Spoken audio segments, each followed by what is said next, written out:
దేవుని స్తోత్రములు. మరొకసారి మీ అందరి జ్ఞాపకం. యెషయా గ్రంథం 41వ అధ్యాయం 10వ వచనం. యెషయా గ్రంథం 41వ అధ్యాయం 10వ వచనం. నీవు నా దాసుడవనియు నేను నిన్ను ఉపేక్షింపక ఏర్పరచుకొంటిననియు నేను నీతో చెప్పి ఉన్నాను, నీకు తోడై ఉన్నాను. భయపడకుము, నేను నీ దేవుడనై ఉన్నాను. దిగులు పడకుము, నేను నిన్ను బలపరుతును. ఇక్కడ చాలా మాటలు ఉంటున్నాయి, కానీ ఒక్క వాక్యం మాత్రం చూసుకుందాం. దిగులు పడకుము, నేను నిన్ను బలపరుతును. ఈరోజు చాలా మంది దిగులు పడుతూ, కృంగిపోతూ, కృషించిపోతూ, బలము లేదు అని బలహీనులుగా జీవితాన్ని కొనసాగిస్తూ ఉంటే దేవుడు ధైర్యపరిచే మాట ఏమంటున్నాడంటే, నువ్వు దిగులు పడద్దు, నేను నిన్ను బలపరుస్తాను. నువ్వు ఎక్కడైతే బలహీనం అంటావో, ఎక్కడైతే నాకు అవ్వదంటావో, ఎక్కడైతే నా వల్ల కాదు అంటావో, ఆ సమయంలో నేను నీకు బలాన్ని ఇచ్చి నేను నిన్ను బలపరిచినప్పుడు ఆ కార్యాలు నువ్వు చేసుకునే విధంగా నేను చేస్తాను అనేసి దేవుని మాట సెలవిస్తుంది. చూస్తే కొన్ని మాటలు చూసుకుంటూ పోతే చూడండి, వాక్యాల్లోకి వెళ్ళిపోదాం. కీర్తన గ్రంథం 68వ కీర్తన 9వ వాక్యం. కీర్తనలు 68వ కీర్తన 9వ వాక్యం.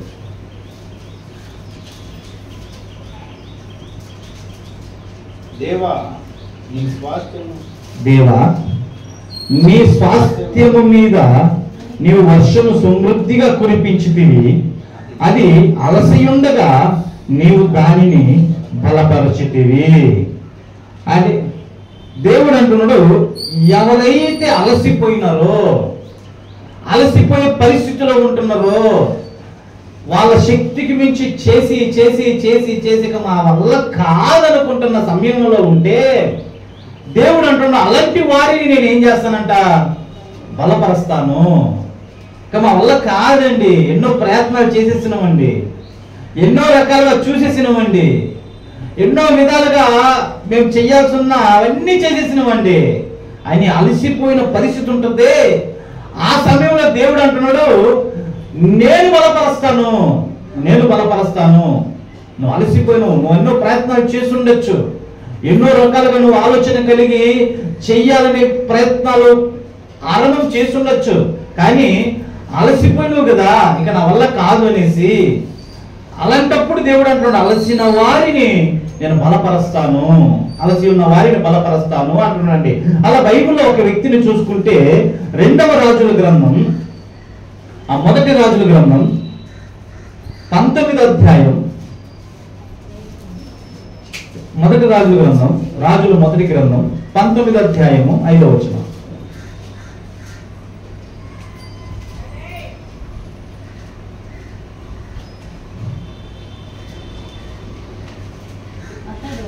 లేకుంటే 2వ వచనం. యెజెబెలు ఒక దూత చేత ఏలియాకు ఈ వర్తమానము పంపించెను, రేపు ఈ వేళకు నీ ప్రాణమును వారిలో ఒకరి ప్రాణము వలె చేయని ఎడల దేవుడు నాకు గొప్ప అపాయము కలుగు చేయును గాక. కాబట్టి అతడు ఈ సమాచారము తెలుసుకుని లేచి తన ప్రాణము కాపాడుకున్నట్టుకై పోయి యూదా సంబంధమైన బెర్షెబాకు చేరి అచ్చట ఉండమని తన దాసునితో చెప్పి తాను ఒక దిన ప్రయాణము అరణ్యములోనికి పోయి ఒక బదరి వృక్షము క్రింద కూర్చుండి మరణాపేక్ష గలవాడై, యెహోవా నా పితరుల కంటే నేను ఎక్కువ వాడను కాను, ఇంత మట్టుకు చాలును, నా ప్రాణము తీసుకొనుము అని ప్రార్థన చేసెను. ఇక్కడ ఒక వ్యక్తిని మనం చూసుకుంటున్నాం. అతని పేరు ఏం పేరంటే ఏలియా. ఈ ఏలియా యొక్క గుణం ఎలాంటిదంటే రోషంగా దేవుని కోసం పనిచేసిందండి. రోషము గల ప్రవక్త, రోషంగా దేవుని కోసం పని చేసిండు. అయితే ఏమైందో ఏమో, 400 మంది ప్రవక్తలను చంపేసిన ఆ సందర్భాన్ని బట్టి యెజెబెలు పగ తీర్చుకోవడం మొదలు పెడుతుంది. యెజెబెలు ఒక ఉత్తరం రాసింది, రేపటికల్లా నీ ప్రాణం తీయకపోతే అప్పుడు అడుగు అని. యెజెబెలు ఎప్పుడైతే వర్తమానం పంపిందో ఆ వర్తమానం విన్న ఈయన ప్రాణాన్ని గుప్పెట్లో పెట్టుకొని ఒక రోజు ప్రయాణం చేసేసిండు.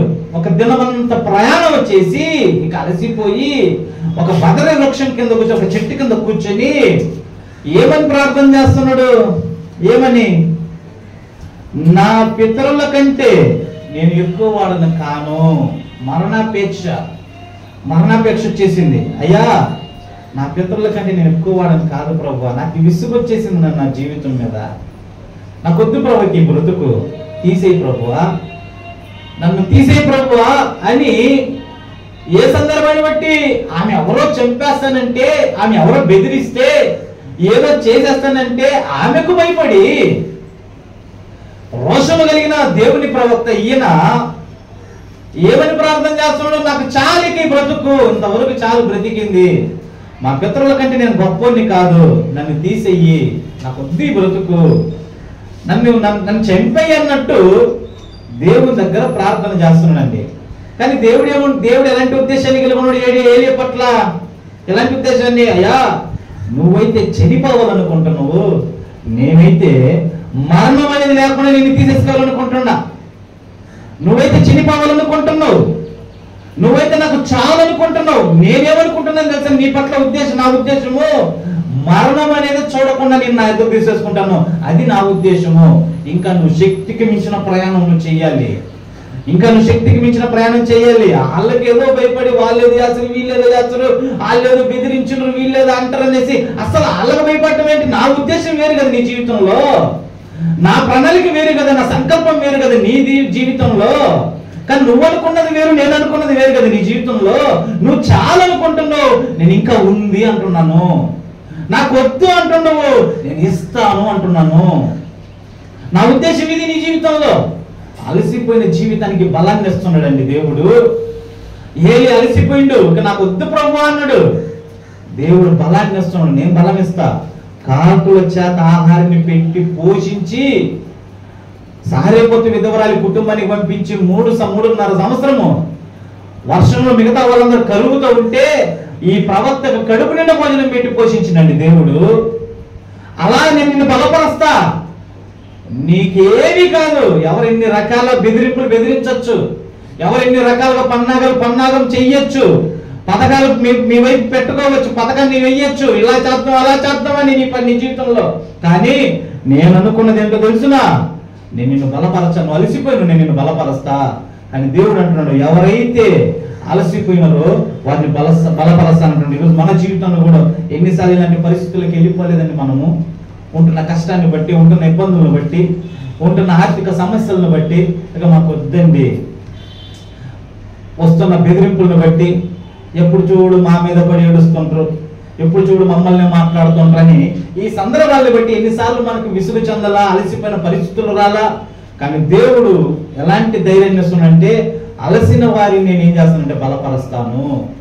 అలసిపోయినమేమో మన జీవితంలో, ఇక నాకు చాలా అనుకుంటున్నామేమో, కానీ దేవుని ఉద్దేశం వేరే, దేవుని ప్రణాళిక వేరే, దేవుని యొక్క సంకల్పం వేరు మన జీవితంలో. కనుక ఆయన ఉద్దేశం మన జీవితంలో గొప్పగా ఉంటుంది. కనుక ఆయన మనల్ని బలపరిచి ముందుకు నడిపిస్తాడనేసి దేవుని వాక్యం సెలవిస్తుంది. రెండో చూసుకుందామండి, రెండో అనుభవంలోకి వెళ్ళిపోదాం. కీర్తనల గ్రంథం 94వ కీర్తన 18వ వాక్యం. 94వ కీర్తన 18వ వాక్యం.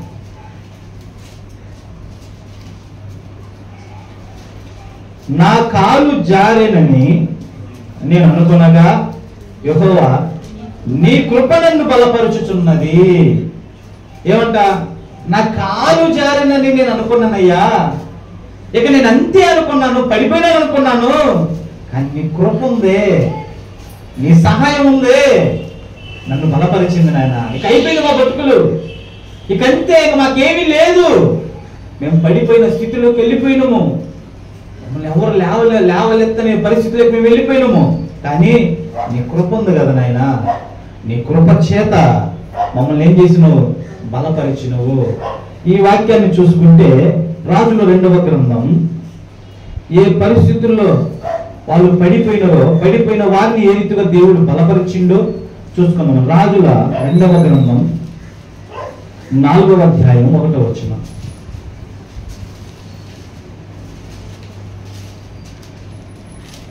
రాజుల 2వ గ్రంథం 4వ అధ్యాయం 1వ వచనం. అంతట ప్రవక్తల శిష్యులలో ఒకని భార్య, నీ దాసుడైన నా పెనిమిటి చనిపోయెను, అతడు యెహోవా యందు భక్తి గలవాడై ఉండెనని నీకు తెలిసే ఉన్నది. ఇప్పుడు అప్పులవాడు నా 2 కుమారులు తనకు దాసులుగా ఉండుటకై వారిని పట్టుకొని పోవుటకు వచ్చి ఉన్నాడని ఎలీషాకు మొరపెట్టగా, ఎలీషా, నా వలన నీకేమి కావలెను, నీ ఇంటిలో ఏమి ఉన్నదో అది నాకు తెలియచెప్పమనెను. అందుకు ఆమె, నీ దాసురాలైన నా ఇంటిలో నూనె కుండ ఒకటి ఉన్నది, అది తప్ప మరేమీ లేదనెను. అండ్ ఇక్కడ ఏ స్థితిలో పడిపోయినారంటే వీళ్ళు అప్పుల పరిస్థితుల్లో పడిపోయినారండి. ఈ అప్పు కూడా ఎవరు చేసింది? భర్త చేసిండు, ఆమె చేయలే. భర్త చేసిన అప్పు, తానున్నన్ని రోజులు అప్పు చేసిండు, భార్య బట్టల్ని బాగా పోషించిండు. కానీ ఈ విషయం ఎవరికి తెలీదు, భార్యకి తెలవలా. చనిపోయిండు ఒకరోజు. చనిపోయిన తర్వాత అప్పు ఇచ్చిన వాళ్ళు ఇంటి మీదకి వచ్చేసిండ్రు. ఇంటి మీదకి వచ్చి, నీ భర్తలు అప్పు చేసేసిండు, నువ్వు కట్టవా, నీ కుమారుని తీసుకెళ్ళిపోతాను అన్నప్పుడు ఆమె, కాస్త మీరు ఆగండి, నేను ఏదో చేస్తానన్నట్టు గబగబ ఎక్కడికి పరిగెత్తుకొని వచ్చింది, ఎలీషా దగ్గరకు వచ్చింది. అయ్యా దైవజనుడా, నా ఏలినవాడా, నీ దగ్గర శిష్యరికంలో శిష్యులుగా చాలా మంది ఉన్నారు కదా, ఆ శిష్యుల్లో ఒకడు మా పెనిమిటి ఉన్నాడయ్యా. అతను ఎలాంటి వాడంటే భక్తి గలవాడయ్యా అతను. కానీ అతను ఉన్న రోజులు మాకు ఏ లోటు లేదు, అతను ఉన్న రోజులు మాకు బాగానే ఉన్నది. అతను చనిపోయిన తర్వాత ఎవరి దగ్గర అప్పులు చేసిండు, అప్పుల వాళ్ళు వచ్చి, అప్పు కడతవా లేకపోతే నీ కుమారుని తీసుకెళ్ళిపోయామంటున్నారు. నా పరిస్థితి ఏందయ్యా అంటే అప్పుడు ఆయన ఏమంటాడు, నీకేం కావాలి, నా నుంచి నీకేం కావాలి? అయ్యా పరిస్థితి ఇది అన్నప్పుడు, సరే మీ దగ్గర ఏముందో దాచిపెట్టుకోకుండా నాకు అక్కడ చెప్పు అంటండి. నా ఇంటిలో ఒక్క నూనె కుండ తప్ప మరి ఏమీ లేదంటదండి. నూనె కుండ తప్ప మరి ఏమీ లేదన్నప్పుడు, సరే ఒక పని చేయి, మీ కుమారుల్ని పిలుచుకొని ఈ నూనె కుండ ఒక స్థలంలో పెట్టు, నీ చుట్టుపక్కల ఉన్న వాళ్ళ దగ్గర పాత్రలన్నీ తెచ్చుకోవాలి, అరువు తెచ్చుకో, ఎవరెవరి దగ్గర పాత్రలు అయితే తెస్తారో మొత్తం తెచ్చుకొని తలుపేసుకొని మీరు ఆ స్థలంలో పాత్ర పెట్టండి. ఆ పాత్రలో నూనె గోడల నుంచి ఏమొస్తుంది, నూనె రావటం మొదలవుద్ది. ఆ నూనె ద్వారా మీ పాత్రలన్నీ నింపుకో అని చెప్పినప్పుడు ఆమె వెళ్ళద్ది, కొడుకుల్ని పిలుస్తుంది. రే అయ్యో పక్కింట్లో వాళ్ళ కాడి వీళ్ళ కాడి చుట్టుపక్కల ఎవరెవరి ఇళ్ళల్లో ఉండరో వాళ్ళ కాడి మీరు ఏం చేస్తారు, పాత్రలు అడిగి తీసుకురాపండ్రా అంటారు. పిల్లలు అడిగంటారు, అమ్మ పాత్రలు ఎందుకమ్మా ఇప్పుడు మనకి లేదురా, మీరు తాపండ్రా, దైవజనుడు చెప్పిండు అని ఉంటే పిల్లలు వెళ్ళిండ్రు. చుట్టుపక్కల అందరి ఇళ్లలో పాత్రలు అడుగుతుంటే వాళ్ళు ఏమనుకుంటారు, ఏంట్రా ఇది పిచ్చి పెట్టినట్టుంది, ఖాళీ పాత్రలు తీసుకుపోయి ఏం చేస్తారు వీళ్ళు, అసలు ఖాళీ పాత్రలతో వీళ్ళకేం పని, ఏమోనండి మా అమ్మది అమ్మన్నది, మీరు ఇయ్యండి. అందరు ఇచ్చిండ్రు. అందరు ఇచ్చిన తర్వాత తీసుకుని వచ్చి తలుపేసిన తర్వాత పెట్టుకొని ఆ నూనె రావటం ఆరంభమైంది. పాత్రలన్నీ నూనె చేత నింపేసిందండి. పాత్రలన్నీ నూనె చేత నింపేసిన తర్వాత ఇక నూనె కూడా ఆగిపోయింది. అప్పుడు ఆమంటది, ఇంతేనరా అంటే, అమ్మ అంత లెక్క తెచ్చి నీకు ఎక్కడ లేవు. ఆ తర్వాత నూనె మొత్తం పాత్రలు నింపబడిన తర్వాత గబగబ ఎక్కడికి వెళ్ళింది, దైవజనుడి దగ్గరికి వెళ్ళింది. అయ్యా మీరు చెప్పినట్టే పాత్రలన్నిటిని నూనెతో నింపేసినానయ్యా, ఇప్పుడు నేను ఏం చెయ్యాలి? ఆ నింపబడిన నూనె ఏదైతే ఉందో అది అమ్మి ఎంత వస్తుందో దాంట్లో మీరు అప్పు కట్టి మిగతాది నీకు నీ పిల్లలకి పోషణార్థమే పెట్టుకో అన్నాడండి.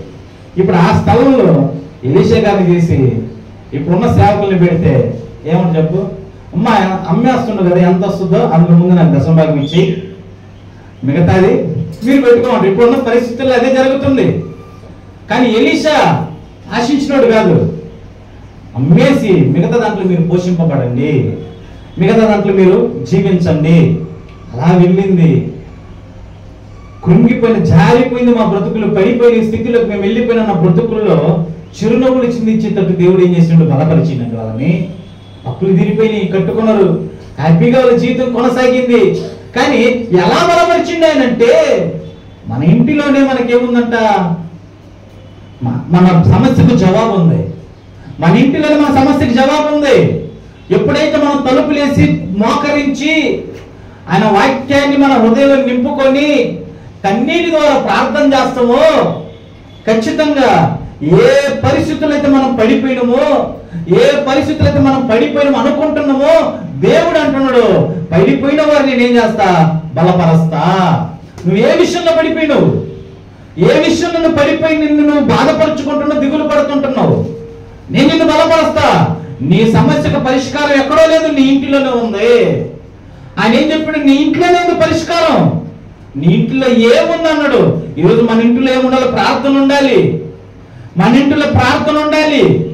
మన ఇంట్లో ఎప్పుడైతే మనం ప్రార్థన చేస్తామో ఖచ్చితంగా పడిపోయిన బ్రతుకులు దేవుడు లేవనెత్తి బలపరిచే దేవుడు మనకు తోడుగా ఉంటున్నాడండి. ఆయన మనల్ని బలపరుస్తానంటాడు. ఈరోజు చాలా కుటుంబాలలో ప్రార్థన లేదు.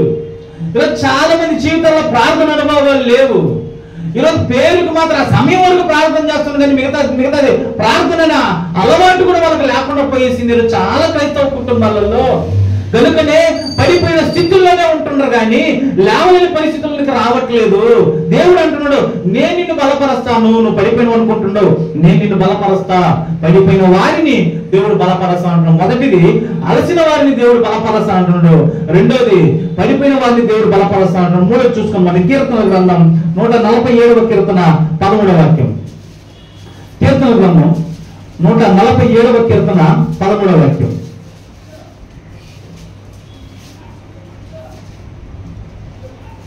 ఆయన నీ గుమ్మముల గడియలు బలపరిచి ఉన్నాడు, నీ మధ్యన నీ పిల్లలను ఆశీర్వదించి ఉన్నాడు. మూడోదేమంటున్నాడు, నేను నీ ఇంటిని బలపరుస్తా. నీ ఇంటి మీదకి ఎవరు కూడా రాకుండా, నీ కుటుంబం మీదకి ఎలాంటి హాని కలగకుండా, ఎలాంటి ఇబ్బందుల పాలు కాకుండా నీ గుమ్మపు గడియలు నేనేం చేస్తాను అంటున్నాడు, బలపరుస్తాను. ఈరోజు అనుకోవచ్చు, ఏంటి మన ఇంటి మీదకి ఎలా, మన ఇంటి పరిస్థితి ఎలా అయిపోయింది, మన ఈరోజు బయట తలెత్తుకోలేకపోతుంటున్నాం, మన పరిస్థితి ఎలా అయిపోయింది అని అనుకుంటుంటే దేవుడు అంటున్నాడు, నీ గుమ్మముల గడియలు నేను బలపరుస్తాను. ఏ సందర్భం అంటే చూడండి, రాజుల రెండవ గ్రంథం 6వ అధ్యాయం, రాజుల రెండవ గ్రంథం 6వ అధ్యాయము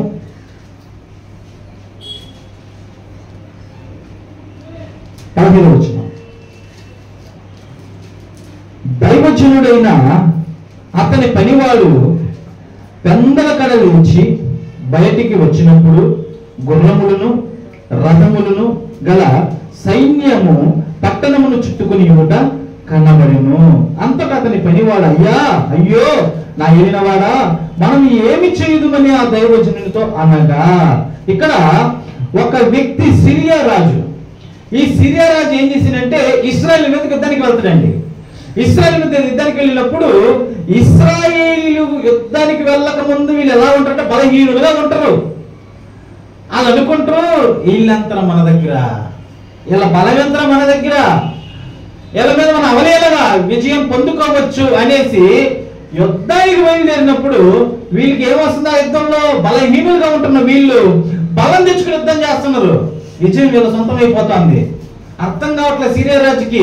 అరే మనం యుద్ధానికి వెళ్ళినప్పుడు వాళ్ళు బలహీనులుగా ఉంటున్నారు, యుద్ధానికి వెళ్ళిన తర్వాత బలవంతులుగా ఎలా మారుతున్నారు వాళ్ళు బలం ఎక్కడి నుంచి వస్తుంది అంటే ఆ ఊళ్ళో ఒకడు అంటాడు, అయ్యా అది ఏం కాదండి, వాళ్ళ ఊర్లో ఒక దైవజనుడు ఉన్నాడు, వాళ్ళ ఊర్లో ఒక దైవజనుడు ఉన్నాడు. ఆ దైవజనుడు వాళ్ళకి అన్ని సలహాలు ఇస్తుంటాడు, ఆ సలహాల ద్వారానే వాళ్ళ బలాన్ని తెచ్చుకుంటున్నారు అని ఆ వ్యక్తి చెప్పినప్పుడు ఆ రాజు అంటాడు, మనం ముందు వేసేయాల్సినది ఇశ్రాయేలుని కదా, ఎవరిని, ఆ ఎలీషా అనే ఎవరో దైవజనుడు కదా, అతన్ని చంపేద్దాం ముందు అనేసి సైన్యాన్ని వెంట పెట్టుకొని రాత్రికి వచ్చేసి ఏం చేసినట్ట, ఎలీషా ఇల్లుంటే ఇంటి చుట్టూ రథముల చేత రౌండం చేసేసిందండి. ఏమి గుంపుగా చుట్టుకొని ఉన్నారు. ఉదయాన్నే లేచిండు ఎలీషా పైనోడు, బయటకు వచ్చి నిద్ర కళతో చూసిండు, చుట్టూ ఎవరున్నారు, శత్రు సైన్యం ఉంది. అయ్యో నా ఏలిన వాడా, ఇక అంతే మన బతుకులు, ఇంటి మీదకి వచ్చేసిండ్రు, ఇంటి మీదకి వచ్చేసింది, అయిపోయింది మన జీవితం. వాళ్ళు ఎంతమంది ఉంటారో తెలిసిన చుట్టూ రథముల చేత వాళ్ళు మనల్ని చుట్టుముట్టేసిండ్రు, ఇక మన పని అయిపోయింది అని అన్నప్పుడు ఎలీషా ఎలాంటి ధైర్యపకరమైన మాటలు మాట్లాడుతున్నాడో చూడండి. ఆ పరిస్థితుల్లో అతడు భయపడవద్దు, మన పక్షమునున్నవారు వారి కంటే అధికులై ఉన్నారని చెప్పి యెహోవా వీడు చూచున్నట్లు దయచేసి వీని కన్నులను తెరవమని ఎలీషా ప్రార్థన చేయగా యెహోవా ఆ పని వాని కన్నులను తెరవచేసెను కనుక వాడు ఎలీషా చుట్టూన పర్వతము అగ్ని గుర్రముల చేత రథముల చేతను నిండి ఉండుట చూచెను. ఏమైంది? అప్పుడు ఆయన ప్రార్థన చేసి భయపడద్దు, నువ్వెందుకు భయపడుతున్నావు? మన పక్షమున ఉన్నవారు వీళ్ళందరికంటే చాలా బలము గలవాడు, చాలా గొప్పవాడు ఆయన. ఎలా చూసి నువ్వు భయపడుతున్నావా? అయ్యా ప్రభువా వీడిని కళ్ళు తెరువు నాయన అని ప్రార్థన చేసినండి. ఎప్పుడైతే ఎలీషా ఆయన పని వాడి కళ్ళు తెరవని ప్రార్థన చేసిండో దేవుడు వాని కళ్ళు తెరిపించినప్పుడు, అతను కళ్ళు తెరిచి చూసినప్పుడు అతనికి ఏం కనపడ్డాయి? అగ్ని పర్వతాలు, అగ్ని రథాలు. అగ్ని రథాలు ఏమిటంట? ఎలీషా చుట్టూ ఉన్నాయంట. ఇప్పుడు అగ్ని రథాలు దాటి ఎలీషాను తాకగలదు ఎవరన్నా? అవుతుందా? అవదు కదా. దైవజనుడి చుట్టూ ఏముంది? ఇప్పుడు ఆ కుటుంబం చుట్టూ ఏముంది? ఆ ఇంటి చుట్టూ ఏముంది? ఒకవేళ శత్రు సైన్యం ఉందేమో, శత్రు సైన్యానికి ముందు అగ్ని రథాలు చుట్టూ ఉన్నాయండి. ఇప్పుడు వాళ్ళు రావాలంటే అగ్ని రథాలను దాటి ఎలీషా మీద చేయబెట్టాలి. కుదిరే పని ఇది కుదరద్దా? అవ్వదు. కనుక దేవుడు ఎలాంటి ధైర్యం ఇస్తుందంటే, నువ్వు అనుకోవచ్చు నా ఇంటి మీద దుమ్మిగా వచ్చేసిండ్రు, మా ఇంటి మీద పడి ఏడ్చేస్తున్నారు, మా ఇంటి మీద పడి ఏదో కావాలనుకుంటున్నారు అని మనం అనుకోవచ్చు. కానీ దేవుడు అంటున్నాడు మన పక్షమునున్నవాడు గొప్పవాడు కనుక మనకి ఏ హాని కలగకుండా దాని ఏమంటే నీ గుమ్మపు గడియలు నేను బలపరుస్తా, నీ ఇంటిని నేను బలపరుస్తా, నీ జీవితాన్ని నేను బలపరుస్తాను అంటున్నాండి. ఇలాంటి ధైర్యకరమైన మాటలు దేవుడు మనకి ఇస్తుంటే చిన్న చిన్న పరిస్థితులకు ఎందుకని మనం తలమునకలైపోవాలి? చిన్న చిన్న ఇబ్బందులకు ఎందుకంటే మన జీవితాన్ని ఎలాగో ఏమైపోతుంది అనేసి బాధపడుతూ జీవితాన్ని గడపాలి. కనుక దేవుడు అద్భుతమైన ధైర్యాన్ని మనకి ఇస్తున్నాడు. ఇదిగో అలసిన వారిని నేను బలపరుస్తా. తర్వాత రెండోది ఏమన్నాడు? పడిపోయిన వారిని నేను బలపరుస్తా. మూడోది ఏమన్నాడు? నీ గుమ్మపు గడియలు నిన్ను బలపరుస్తా, అంటే నీ ఇంటిని నేను బలపరుస్తా, నీ కుటుంబాన్ని నేను బలపరుస్తా అంటున్నాండి. 4:2 చూసుకుని ముగించుకున్నామండి. 2వ పత్రిక తిమోతికి రాసిన 2వ పత్రిక 4వ అధ్యాయం 17వ వచనం. తిమోతికి రాసిన 2వ పత్రిక 4వ అధ్యాయం 17వ వచనం.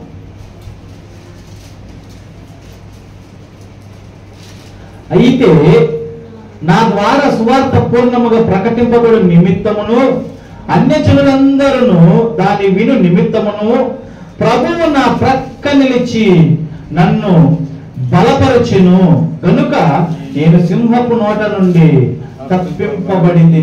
దేవుడు ఎలా బలపరిచిందంట? ప్రక్కనే నిలబడి ఎవరిని మృంగుదునా అనేసి ఎవరు కాల్చుకుని ఉన్నారంట? అపవాది అయిన సాతాను కాల్చుకుని ఎవరిని మృంగేయాలనేసి వాడు గర్జించు సింహములాగా తిరుగుతూ ఉంటున్నాడు. ఆడి నోట నుంచి దేవుడు పౌలు గారికి పక్కనే నిలిచి ఏం చేసినట్ట? బలపరిచిండు. పక్కనే నిలబడి బలపరిచిండు. నేనున్నా ఏమవుద్ది, ఏం జరగద్ది, నేనున్నాననేసి దేవుడు పౌలు గారి ప్రక్కన నిలిచి బలపరిచిండండి. అందుకే ఒకసారి ఎవరు యెహోషువ గ్రంథంలో చూడండి, యెహోషువ గ్రంథం 1:9 వచనం. నేను నీకు ఆజ్ఞ ఇచ్చి ఉన్నాను కదా, నిబ్బరము కలిగి ధైర్యముగా నుండుము, దిగులు పడకము, చెడియకము, నీవు నడుచు మార్గమంతటిలో నీ దేవుడిని యెహోవా నీకు తోడయ్యుండును. ఇక్కడ యెహోషువ కొన్ని సందర్భాలలో చాలా భయపడుతున్నాడు, దిగులు పెట్టుకున్నాడు. అయ్యా మోషే అయితే ఇశ్రాయేలుని కొన్ని సంవత్సరాలు నడిపించుకొని వచ్చేసిండు, కానీ ఎంతమందిని నేను నడిపేదంటే నా వల్ల కాదే అని భయపడుతున్న సందర్భంలో దేవుడు అంటున్నాడు, నువ్వు భయపడకము, నిన్ను విడువను, ఎడవాయనను వాగ్దానం చేసి నిన్నెప్పుడు ధైర్యం ఉండు. నేను మోషకి తోడై ఉన్న ప్రకారం నేను నీకు కూడా తోడై ఉంటాను, నీ పక్షాన నేను ఉంటాను అనేసి దేవుడు ప్రక్కనే నిలబడి యెహోషువను బలపరిచిందండి. యెహోషువను బలపరిచినప్పుడు యెహోషువ అద్భుతమైన కార్యాలు అక్కడ జరిగించినట్టుగా మనం చూస్తుంటున్నాము. అద్భుతమైన పనిని జరిగించండి యెహోషువ. దేవుడు ఈరోజు మన పక్కనే నిలబడతామంటున్నాడు. నేను నిలబడతాను నీ పక్కన. నేను నీ పక్కన నిలబడినప్పుడు ఎలా ఉంటుందో పరిస్థితి చూడండి. 91వ కీర్తన 91వ కీర్తన 7వ వచనం. నీ ప్రక్కన 1000 మంది పడినను, నీ కుడి పక్కన 10,000 మంది కూలినను అపాయము నీ యొద్దకు రాదు. ఏమంటున్నాడు? ఒక ఖాళీ ప్రదేశం ఉంది, ఒక ఖాళీ ప్రదేశం. ఆ ప్రదేశంలో ఖాళీ ప్రదేశంలో నువ్వు నిలబడండు. నీ పక్కన ఒక 1000 మంది ఉండరు, ఈ పక్క గుడి పక్కన ఒక 1000 మంది ఉండరు, ఎడం పక్కన 10,000 మంది ఉండరు. నీతో కలిపి ఎంతమంది? 11,001. నీతో కలిపి 11,001. ఇట్లే అందరు నిలబడి ఉన్నారు. వాళ్ళతో పాటు నువ్వు అంటున్నావు. చూస్తున్నది దబీమని ఇక్కడ 1000 మంది పడిపోయిండ్రు, కింద 1000 మంది పడిపోయిండ్రు. ఇదేంటి వీళ్ళ పడిపోయిండ్రు? ఇటు పక్క తిరిగి చూస్తే ఈ 10,000 మంది కూడా పడిపోయిండ్రు అంట. నువ్వు అక్కడ వాళ్ళ నిలబడి ఉంటే ఎట్లుంటది పరిస్థితి? ఆ సీన్ ఎట్లుంటది? చుట్టూ ఖాళీ ప్రదేశము 11,000 మంది నీ కింద పడిపోయి ఉంటే నువ్వు ఒక్కడే నిలబడి ఉంటే ఎలా ఉంటుంది ఆ పరిస్థితి? అపాయం నీ యొద్దకు రాదు. ఒకవేళ వాళ్ళన్న పడిపోతారేమో, నీ ప్రక్కన ఉన్న వాళ్ళు కూలిపోతారేమో, అపాయం నీ యొద్దకు రాదు. నీ ప్రక్కనే నిలబడి నేను నిన్ను బలపరుస్తా, పడిపోకుండా కాపాడుతా, నీ పక్షాన్ని నేను ఉంటా, నీ ప్రక్కనే నిలబడి నిన్ను బలపరుస్తా. అలాగే ప్రతి సేవకునికి, బైబిల్ ప్రతి భక్తునికి దేవుడు ప్రక్కనే నిలబడి బలపరుస్తూ వచ్చిందండి. ఈరోజు ఆయన మనల్ని బలపరుస్తూ వస్తున్నది. ఆయన బలము లేకపోతే మనం ఎక్కడండి? ఆయన బలపరచకపోతే మన జీవితాలు ఎక్కడండి? ఆయన తోడనేది మనకు లేకపోతే మనం ఈ రోజు వరకు ఎందుకు మన జీవితం భూమి మీద కొనసాగుతాయి ఏంటి? మన మనుగడ అనేది ఉండదు కదా భూమి మీద. మన జీవితం అనేది కొనసాగదు కదా. ఆయనే కదా ఈ రోజు వరకు ఎన్ని పరిస్థితుల మీద, ఎన్ని ఇబ్బందుల మీద, ఎన్ని అపాయాల మీద, ఎన్ని ఆపదల మీద, ఎన్ని నిందల మీద, ఎన్ని అవమానాల మీద ఆయన మన పక్కనే నిలబడి బలపరిచి ఈ రోజు వరకు నిలబెట్టిండు. ఎప్పుడు అయిపోద్ది అనుకున్నాం కదా, ఎప్పుడు అయిపోయింది మన జీవితం లేదనుకున్నాం కదా. అలాంటి పరిస్థితుల్లో నేనున్నాను చెప్పి ప్రతిసారికి వెన్ను తట్టి నీ ప్రక్కనే నిలబడి ఆయన మనం బలపరిచింది కదా. మరి ఎంతగా ఆయన మనకు ధైర్యమిస్తుంటే ఎందుకు దిగులు పడాలి? ఎందుకు కృంగిపోవాలి? ఎందుకంటే భయపడాలి? నాగరిగా ఒక మాట చూసుకొని ముగించుకుందాం. మన ఫిలిప్పీయులకు రాసిన పత్రిక 4వ అధ్యాయం 13వ వచనం. ఫిలిప్పీయులకు రాసిన పత్రిక 4వ అధ్యాయం 13వ వచనం. ఫిలిప్పీయులకు రాసిన పత్రిక 4:13.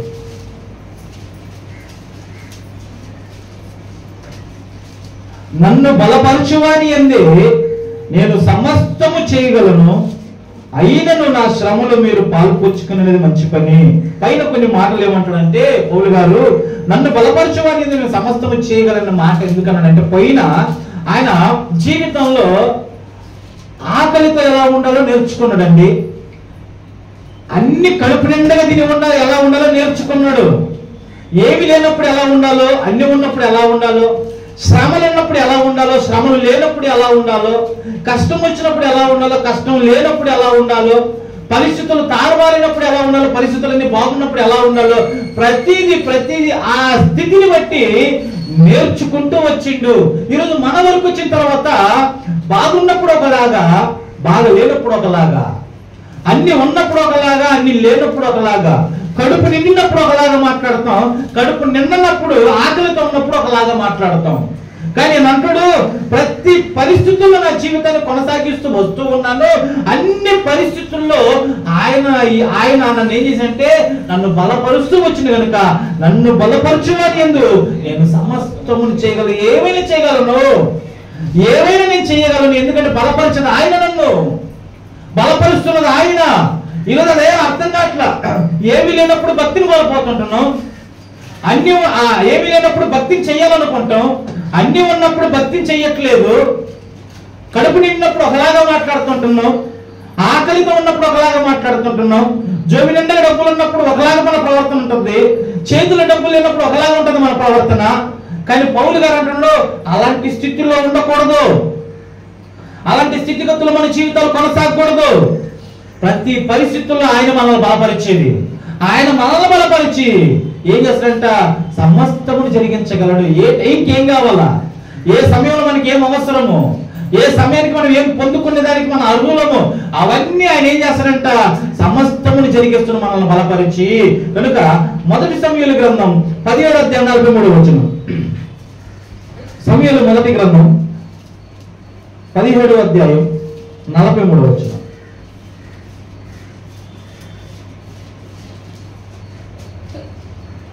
17:43 ఫిలిష్తీయుడు కర్ర తీసుకొని, నీవు నా మీదకి వచ్చుచున్నావే, నేను కుక్కనా అని దావీదుతో చెప్పి తన దూతల పేరట దావీదుని శపించెను. నా దగ్గరకు రమ్ము, నీ మాంసమును ఆకాశ పక్షులకును భూ మృగములకును ఇచ్చివేతునని ఆ ఫిలిష్తీయుడు దావీదుతో అనగా, దావీదు నీవు కత్తియు ఈటయు బల్లెమును ధరించుకుని నా మీదకి వచ్చుచున్నావు, అయితే నీవు తిరస్కరించిన ఇశ్రాయేలీయుల సైన్యములకు అధిపతి యెహోవా పేరట నేను నీ మీదకి వచ్చుచున్నాను. ఈ దినమున యెహోవా నిన్ను నా చేతికి అప్పగించును, నేను నిన్ను చంపి నీ తల తగవేతును. ఇశ్రాయేలు దేవుడున్నాడని లోక నివాసులందరూ తెలుసుకున్నట్లు నేను ఈ దినమున ఫిలిష్తీయుల యొక్క కళేబరములను ఆకాశ పక్షులకు భూమృగములకు ఎత్తును. అండ్ పరిస్థితి దారుణంగా ఉంది. ఇక్కడ గొల్యాతు అనేవాడు దావీదు మీదకి వస్తున్నాడు. దావీదు చూస్తే చిన్నగా ఉంటున్నాడు, ఆడు చూస్తే అంత ఎత్తుగా ఉంటున్నాడు. అంటే దావీదు ఎదుర్కోబోతున్న సమస్య ఏంటి, చాలా పెద్దది. దావీదు ఎదుర్కోబోతున్న సమస్య చాలా పెద్దది. మామూలుగా దావీదు కలత సమస్య ఆ గొల్యాతుని చూస్తుంటే ఖచ్చితంగా ఏమయ్యేవాడు, భయపడేవాడు. ఏంట్రా వీడు ఏం తింటున్నారా, వీడు ఏంట్రా ఎలా ఉన్నాడు, వీడి మీదకి మనమే వెళ్ళగలమరా అనుకుంటాడు. కానీ దావీదు ఎవరి కళ్ళతో చూసిండు, నా ప్రక్కన నిలబడి నన్ను బలపరుస్తుంటున్నాడే, నా పక్క నిలిచి దాంట్లో సమస్తమును జరిగించగల దేవుడు, సమస్తాన్ని జరిగించే దేవుడు బలపరిచి సమస్తాన్ని జరిగిస్తున్నాడు కదా, ఆయన నాకు తోడుగా ఉన్నాడు కనుక ఆయన పక్షాన ఆయన కళ్ళతో చూసినప్పుడు దావీదు ఎలా కనపడిండో గొల్యాతు దావీదుకి ఎలా కనపడిండు. అతనే అంటాడు, ఎలా నేను కుక్కనా అంటున్నాడు. అంటే దావీదు కళ్ళకి గొల్యాతు ఎలా కనపడి అంటాడు, కుక్కలా కనపడ్డాడు. అంటే ఇంత పెద్ద సమస్య చిన్నగా ఎలా కనపడిందంటే, దేవుడు బలపరుస్తూ సమస్తాన్ని జరిగించడానికి దేవుడు బలపరుస్తూ వచ్చిండు కనుక ఆ సమస్య చిన్నదిగా ఉందండి. ఈరోజు మన కళ్ళతో చూస్తే మనం ఎదుర్కొనే పరిస్థితులు పెద్దవి, ఈరోజు మనం ఎదుర్కొంటున్న బాధలు పెద్దవి, ఈరోజు మనం అనుభవిస్తున్న కష్టాలు పెద్దవి. కానీ దేవుడు సమస్తము జరిగించే దేవుడు మనం బలపరుస్తూ ఉన్నప్పుడు ఆయన కళ్ళతో వాటిని చూస్తే అవి చిన్నగా ఉంటాయి. ఆయన మనల్ని బలపరిచి ఏం చేస్తాడంట, సమస్తమును జరిగిస్తున్నట్టు కనుక ఆయనకు అప్పగించుకున్న ప్రభు, ఇది నా పరిస్థితి, ఇది నా పరిస్థితి, నా జీవితం ఈ పరిస్థితుల గుండా వెళుతుంది. నా అనుకున్న వాళ్ళు కూడా నా శత్రువులుగా మారుతుంటున్నారు. నాకాడ ఉన్న వాళ్ళే, నాతో తిన్న వాళ్ళే, మాకాడ మేలు పొందుకున్న వాళ్ళే, కానీ మాకు శత్రులుగా మారుతుండనేసి ఎప్పుడైతే మనం ఆయన ఎదుట పడుతామో ఆయన అంటున్నాడు, సమస్తముని ఎలా జరిగిస్తాడంట, నన్ను బలపరచువాడు సమస్తాన్ని, అంటే బలపరిచే దేవుడు సమస్తాన్ని చక్కగా జరిపించగలడని వాక్యం సెలవిస్తుందండి. ఆఖరి ఒక మాట చూసుకుని ముగించుకుందాం. తిమోతికి రాసిన మొదటి పత్రిక 1:13 తిమోతికి రాసిన మొదటి పత్రిక 1:13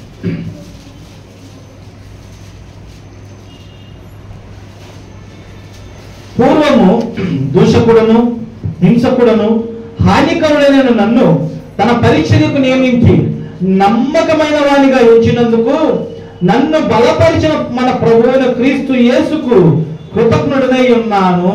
చివరిగా ఈ రీతిగా దేవుడు మనల్ని బలపరుస్తూ వస్తానన్నాడు కదా, ఈ రీతిగా దేవుడు మనకు బలాన్ని ఇస్తానన్నాడు కదా, మరి దేవుడు ఈ రీతిగా బలాన్ని ఇచ్చి మన జీవితాన్ని నెమ్మదిగా నడిపిస్తానంటున్నాడు కదా, మరి ఇంత పొందుకున్న మనల్ని బలపరిచిన దేవుడికి మనం ఏం చేయాలంట, కృతజ్ఞులమై ఉండాలి. అయ్యా, ఈరోజు నేను బ్రతుకుతున్న బ్రతుకు నువ్వు ఇచ్చింది కదయ్యా, ఈరోజు నువ్వు నన్ను బలపరచకపోతే నేనెక్కడయ్యా, ఎలాంటి పరిస్థితుల మీద దాటిపించుకొని వచ్చినావు నాయన, అది నీ బలమే కదా నాయనా, నువ్వు తోడు ఉండబట్టే కదయ్యా. ఒకప్పుడు నా పరిస్థితులు బాగలేదు నాయనా, కానీ ఈరోజు ఏదో నెమ్మదిగా నా జీవితం కొనసాగుతుంది, లేకపోతే కష్టాల్లోనే వెళుతుంది. అయినా బలాన్ని ఇచ్చి నువ్వు నడిపిస్తున్న ప్రభు, నన్ను బలపరుస్తూ నడిపిస్తున్న ప్రభువా, నీకు ఎల్లప్పుడు నేనేమై ఉంటా, కృతజ్ఞుడనై ఉంటా అని దేవునికి ఎల్లప్పుడూ మనం కృతజ్ఞులమై ఉంటే ఆయన ప్రతి విషయంలో, ప్రతి సమయంలో, ప్రతి నిమిషంలో దేవుడు మనకు తోడుగా ఉండి బలపరిచి నడిపిస్తాడని కోరుకుంటూ దేవుడి మాటలు ముగిస్తుంటున్నానండి.